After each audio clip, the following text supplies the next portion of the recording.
ask you a couple questions if you don't mind. So we're just gonna get a caller in here. Caller, you're on the line with Hit the Ropes Radio. Hey, Petey, what's up? This is John. Hey, John, how are you? Good.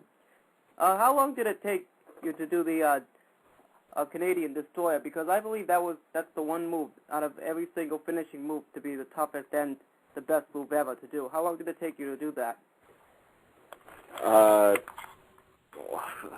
Like I was already talking about it. Evan Bourne was the first one to ever take the Canadian Destroyer, and it was always an idea in my head, probably for about a month or two. It was an idea in my head, and then finally I was talking to Evan Bourne about it because I was wrestling him that night, and I said, hey, I have this. I kind of described it to him, and then he's like, all right, yeah, whatever, let's do it, and then it turned out perfect. So I mean, to answer your question, I don't know, one match it took me to do it. All right, John, do you have anything else for Petey?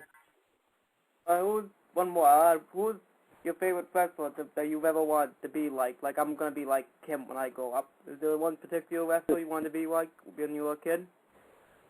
Yeah, I want to be like Bret Hart, probably. I mean, he was a big role model growing up in Canada, so yeah, definitely him.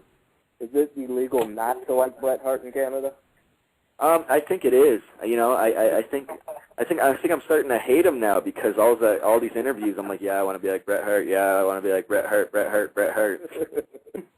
Have you ever met Bret Hart? One day.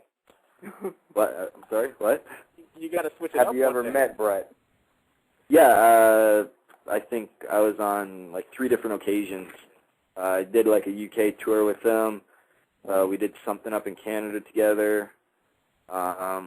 Another time in another different show in Canada. Yeah, so yeah, I met him a bunch of times.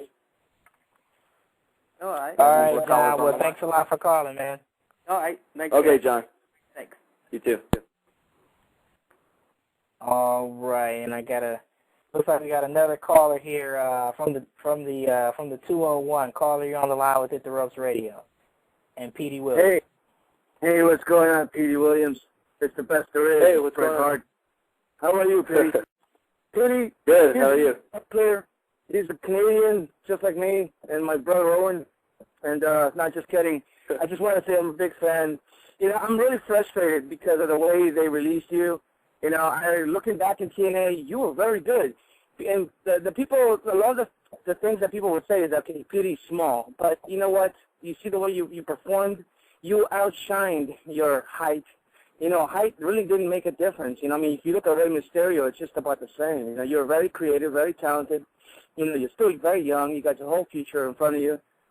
You're still, if I was WWE and I was the creative writers, I'd be thinking to myself, we could use Petey Williams, you know what I mean? Petey Williams would be an asset to the company. He's young, he's healthy, he's not roided up, he's not addicted to these things that we know. You know what I'm saying? Yeah. Petey, you need an agent, man. Do you need an agent? This guy looks. That's what I'm saying. Yeah. I have an agent. Thanks. Do you have a question? Thank you for all the compliments.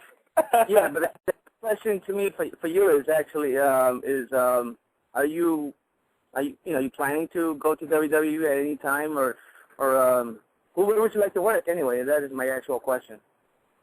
I'm starting to think that nobody listens before they call in. I was just talking about. I have been in talks with. My people have been in talks with WWE, and but I'm doing a lot of stuff now in the American side of the world. I've been doing some stuff with Ring of Honor, and I have about 4 shows coming up in September with them. So. And I know they asked me to be on their television tapings in September, but I had prior obligations. So I mean, you'll still see me around and hear about me. So don't worry.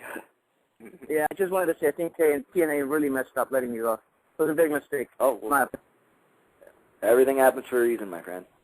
True. Thank you for the call, man. All right, thank you for calling. Take care. Bye. All right, Petey, we got one more caller here, and hopefully they've listened before they they come on with their question. Caller, you're on the line. We Hit the Ropes Radio. Hello?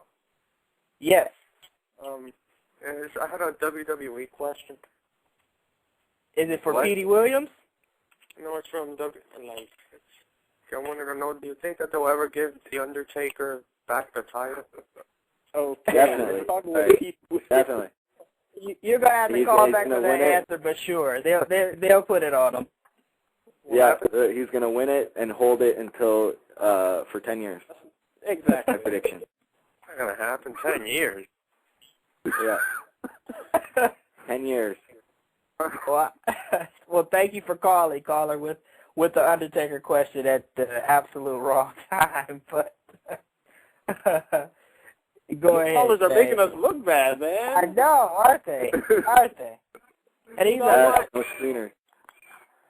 Yeah, it's time that we do hire a call screener because these people are not paying attention. Hey, you know what? Oh, that's okay. No, I'm a pro wrestler, so I know everything about wrestling. So I know Undertaker's going to win the title and hold it for 10 years, right? Definitely. He said it must be true. Yeah. So there's been a lot of rumors, about you, flashing that you're still with TNA, helping in the back. I'm assuming since you still seem confused on your release that all that's a squash and just made up.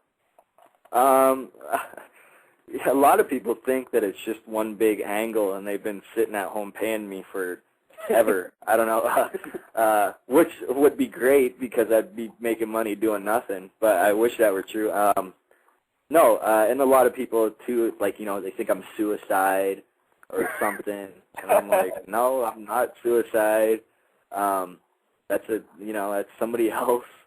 No, I'm not with the company TNA whatsoever anymore. No. Well, who do you look forward to working with in Ring of Honor? Oh, actually, Ring of Honor has a really talented roster. I mean, almost everybody. I mean, I'd like to at least wrestle everybody on the roster, for sure. I mean, their talent. I don't want to just start naming names. I'd have to go through their whole roster. I mean, they have a really good bunch of talent at Ring of Honor. I mean, I hate to see it. Like, I wish we could see all those people at the higher levels, like, in the WWE, like, just more people watching Ring of Honor because they really, really deserve it. I mean, those guys work, like, so hard, like the hardest working wrestlers, in the world almost. And, I mean, it's tough to say. All right.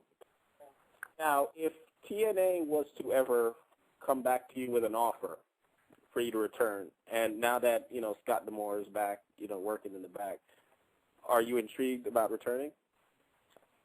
I mean, it's always a possibility. I mean, nothing, even when I left the company, like, my last day with the company, I was still in my wrestling outfit, and I walked down the stairs after I go through the tunnel, and everybody's there, giving me hugs, saying their goodbyes, all that stuff. And then we go in the locker room. I'm there sitting with me and a bunch of my X-Division buddies. We're not saying anything much, just have our heads down. And Vince Russo walks in our locker room. He pulls me outside, and he already starts pitching an angle for me to return.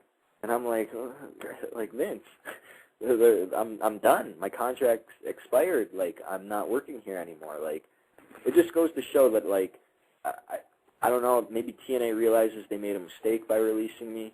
I don't know. I mean, it's in the past. If something happens in the future, then it's going to be a new beginning. And, I'd have to see what they'd have to offer. I mean, I wouldn't want to go back for, like, where I started 5 years ago. Mm-hmm. I mean, they'd really have to do so. Because, once again, if I were to go back, what happens when they make budget cuts again? Who do you think is going to be the first one to go? And then I'm back where I started. Like, now that I have a little bit of ties with Ring of Honor, a little bit of ties in Japan, if you're working TNA in a full-time schedule, it's harder to work for, other companies. So there's just a lot to consider. And, until that opportunity presents itself, there's not really a for sure thing I could say. I mean, I could say yes now, and then if it were to happen, I say